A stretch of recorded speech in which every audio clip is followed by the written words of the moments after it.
The Dyatlov Pass incident is one that I'm sure most people are at least somewhat familiar with. Any channel that deals with this type of content has most likely made a video talking about the Dyatlov Pass at some point. I wasn't planning on making yet another video on that topic, because what could I possibly say that hadn't already been covered in several videos and several articles over the years? Then I stumbled over the National Geographic article that spoke about how frozen had perhaps helped in providing at least an explanation for what could have happened, which made me change my mind, and that ended up making yet another video of Dyatlov Pass. While doing research for my Dyatlov Pass video, I found two other tragedies that took place in the Russian mountains. The first one was the death of the Shatayeva group, which I also might make a video on at some point. The other one is the event that ended up being the topic for this video. In August 1993, 6 hikers met a tragic end in the Siberian mountains under mysterious circumstances. This is the Khamar Daban incident.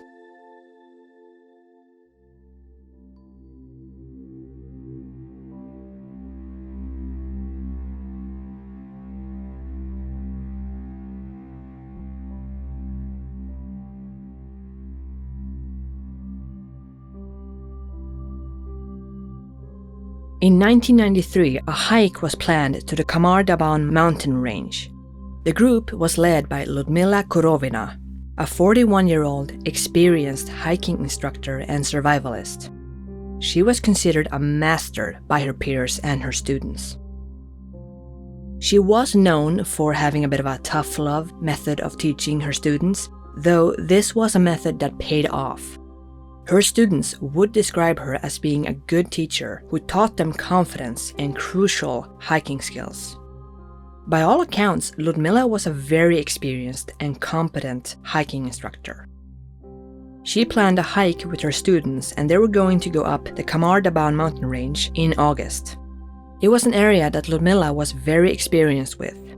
It was also a popular tourist spot and considered a very safe place to hike, especially during the summer months. The group's leader was, of course, Ludmila, and the other members were 23-year-old Alexander Sasha Krushin, who Ludmila had known for most of his life and who she practically saw as a son, 24-year-old Tatiana Filipenko, 19-year-old Denis Shvachkin, 16-year-old Victoria or Vika Salesova, 15-year-old Timur Babanov, 17-year-old Valentina or Valia Utochenko. On August 2nd, 1993, the group arrived in the town of Merino. The weather forecast had promised clear sunny skies for the days they would be out hiking. Ludmila's group wouldn't be the only group in the area. Her group would be one of 3 hiking groups in the area. This included one group that was led by Ludmila's 16-year-old daughter, Natalia.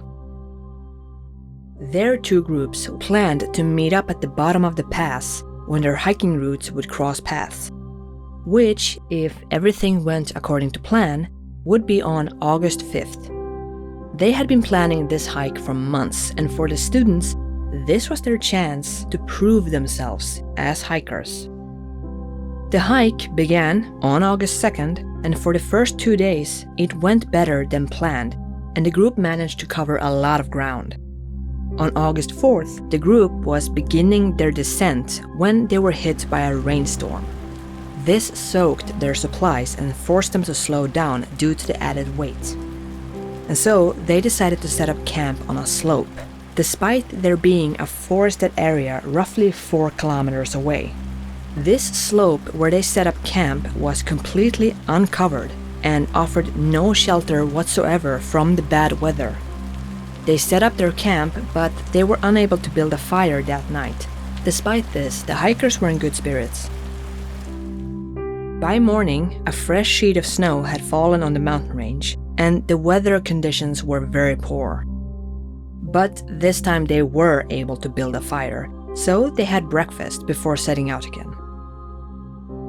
And given how much progress they had made the previous 2 days, They still expected to be able to meet up with the group, led by Natalia. Natalia's group arrived at the meeting spot as planned, but the group, led by her mother, never showed up. After waiting for a bit, they eventually decided to continue on their own hike, and they figured that the bad weather that caused Ludmila's group to be delayed, so they proceeded with their own hike.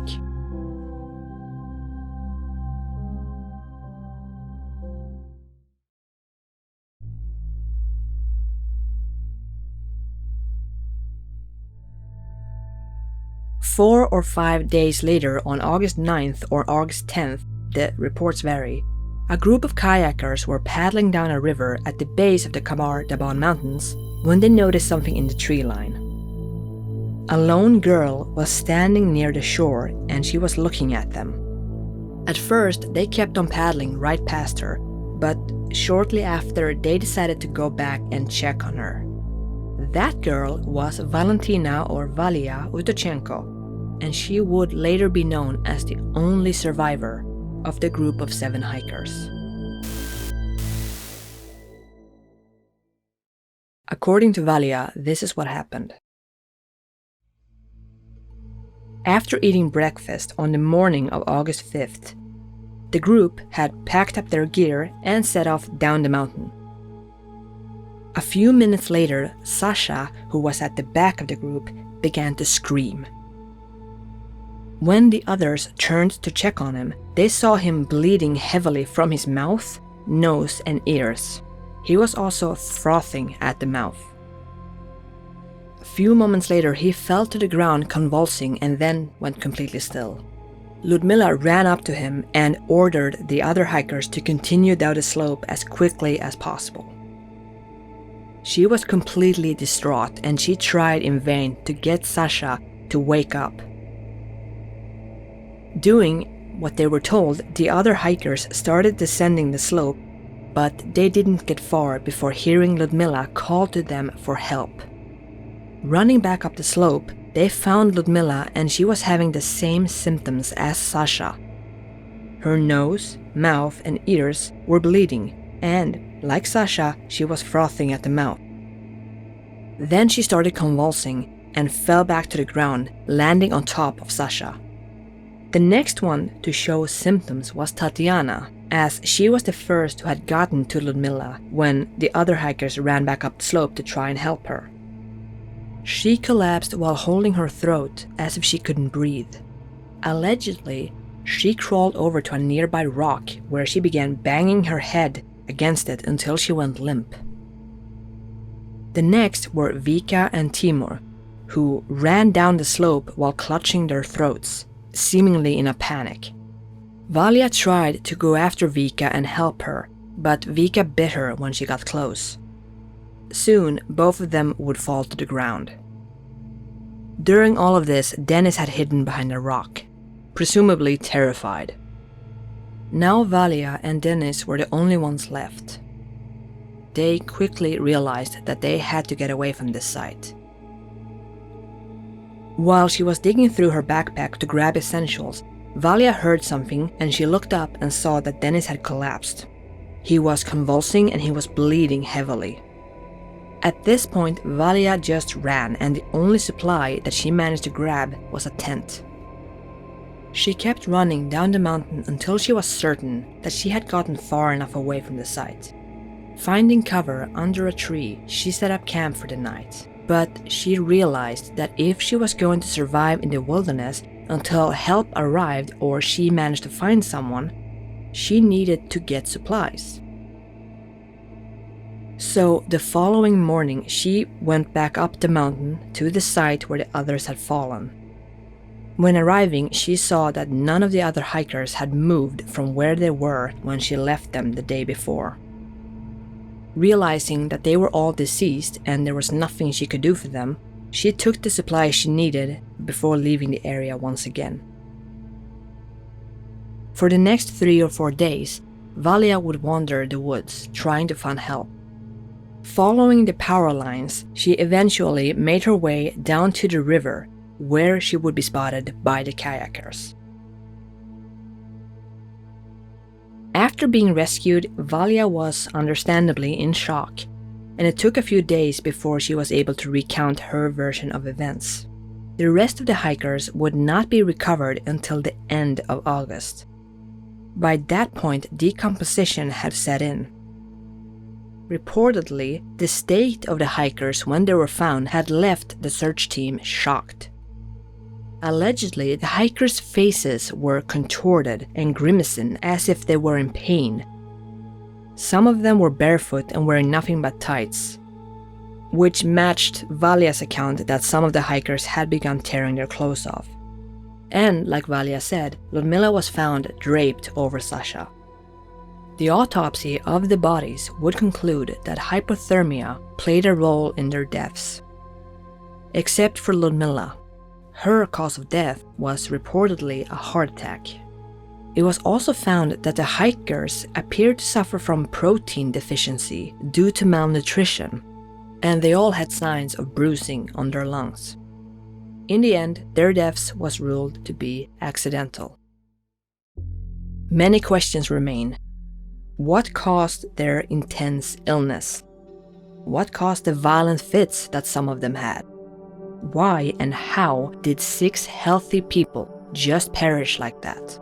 And a few people are also asking, why did Ludmila, who by all accounts was an experienced hiker, decide to set up camp on a slope when shelter in the forest was only 4 kilometers away?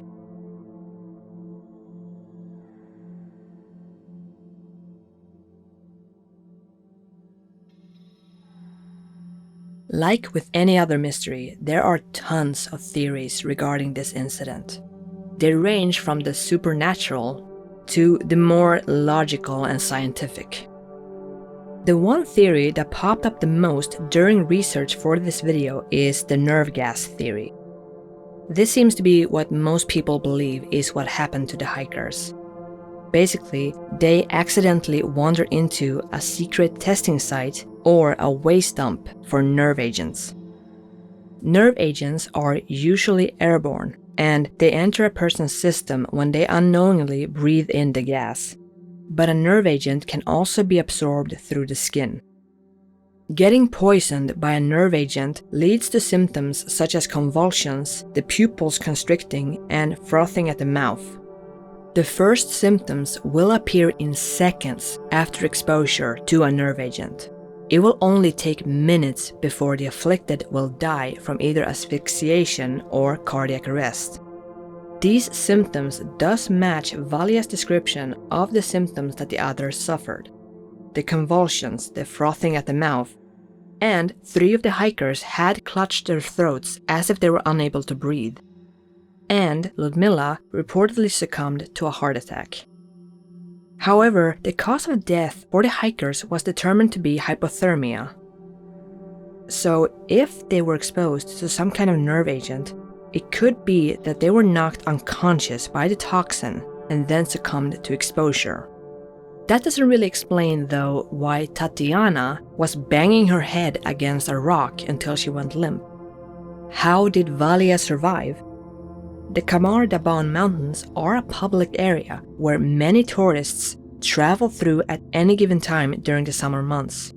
So, if it really was a nerve agent, it couldn't have been an airborne one, because then Valia and all the other hikers in the area would have been exposed as well. It would have to have been absorbed either through the skin or even ingested somehow. Which brings us to the second theory. This theory states that the group ate or drank something that caused these violent reactions. One example of this might be booster rockets. Every time a rocket is launched into space in Russia, debris from that rocket would fall back to Earth and then end up in Siberia, where it would then spread into the atmosphere, penetrating soil and water, which would harm the local plants and the animals and eventually spread to the humans in the area. This is actually something that the locals in Siberia are very concerned about. They are worried for both their own health and the health of the environment in Siberia. It's also believed by some that the debris from the rockets might be linked to a high local cancer rate in Siberia. So maybe the hikers accidentally drank water that was polluted, which eventually caused the sudden illness, and maybe the reason Valia wasn't affected is because she didn't drink of this water. We'll get back to this. An external cause might also explain the decision to set up camp in such an exposed location instead of simply hiking down a little further into the nearby forest.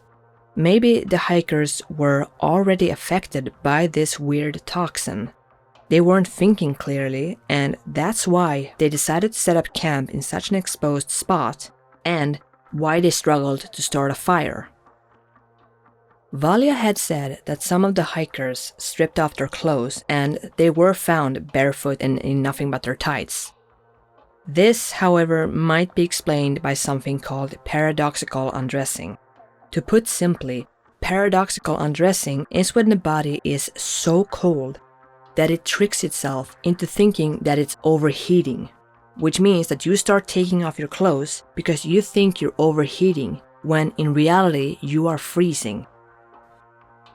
This is also a theory. Could some of the hikers' behavior be explained by them being cold? Remember, they were soaked from a rainstorm the night before, and they weren't able to start a fire to keep them warm during the night. So they might have been hypothermic for a while before they succumbed to hypothermia. Another possibility is that the hikers might have suffered from something called high-altitude cerebral edema, HACE. And this, in combination with hypothermia, is what ended their lives. HACE is an extreme form of altitude sickness. To put simply, due to the physiological effects of traveling to a high altitude, your brain will swell with fluid. This might happen when the body fails to adjust while ascending to a high altitude. Some of the symptoms of this include confusion, a rapid heartbeat, fatigue, and an altered mental state. Rarer symptoms include bleeding from the eyes and blurred vision. So is it possible that the group ascended and then descended way too quickly, and that in combination with being extremely cold due to the condition is the cause of what happened? Human error is often the first thing that people might blame for something like this, and it's important to remember that no one is immune to making mistakes. But still, we have to ask, would Ludmilla really make that mistake? By all accounts, she was an extremely competent hiker, so she would know that adjusting to the change in altitude is very important when both ascending and descending a mountain. And there's also the question of why they decided to set up camp on a slope. Again, she would know that that's not the most ideal place to set up camp. So, is it possible that this was just human error? But if we assume that she would know these things, is it then possible that something was affecting her mental state and thus she wasn't thinking clearly? Another theory that should be mentioned is the fact that it's been suggested that Valia is simply remembering things wrong. That her recollection of events is a false memory. False memories are not that uncommon actually. A false memory is exactly what the name suggests. It's something that you remember that seems real, but it's either completely fabricated or partially fabricated. Most of the time, a false memory isn't that big of a deal. Like, you might remember that you did the laundry the day before, only to discover that you really didn't. False memories can be created in many different ways. One way is misinformation. Another way is suggestion. Like someone saying, "Hey, do you remember when?" Or if you're an eyewitness and the police are asking leading questions that causes you to remember something that didn't happen. Or remembering something that did happen, but the way you remember it is wrong. Another way a false memory can be created is when two different memories are combined to form a single memory that feels very real. Your emotions might also play a part in how a memory is recalled. negative emotions might lead to more false memories than positive emotions. So the idea here is that Valia might remember things wrong. Some even suggest that trauma is the reason that she's remembering things wrong. But then the question becomes, what could have been more traumatic than the event that she described? When researching this incident, I came across a few Russian sites that flat out say that she's lying. But that seems unlikely. Something did happen and she was the only one who survived, and a lot of the things that she said matched up with how the hikers were found.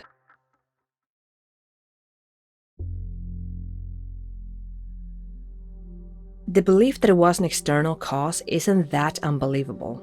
In 1979, there was an accidental leak of anthrax spores from a Soviet military research facility near the city of Sverdlovsk, which today is known as Yekaterinburg.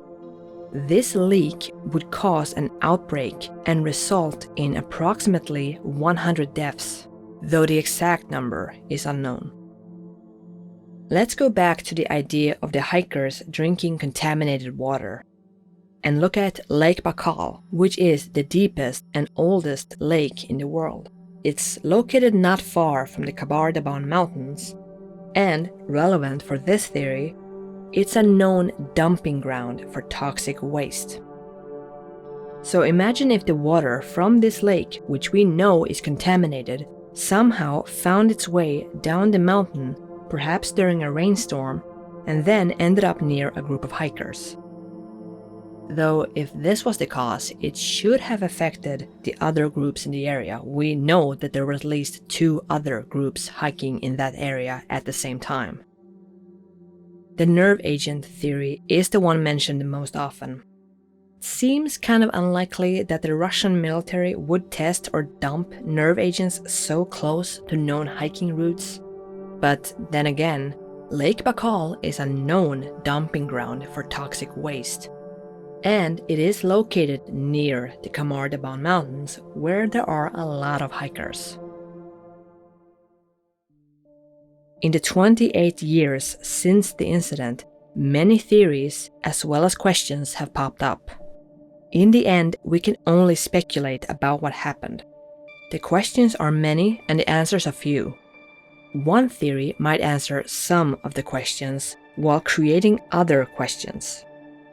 Questions that I hope will one day be answered, if only to give the families who are still wondering about their loved ones some closure.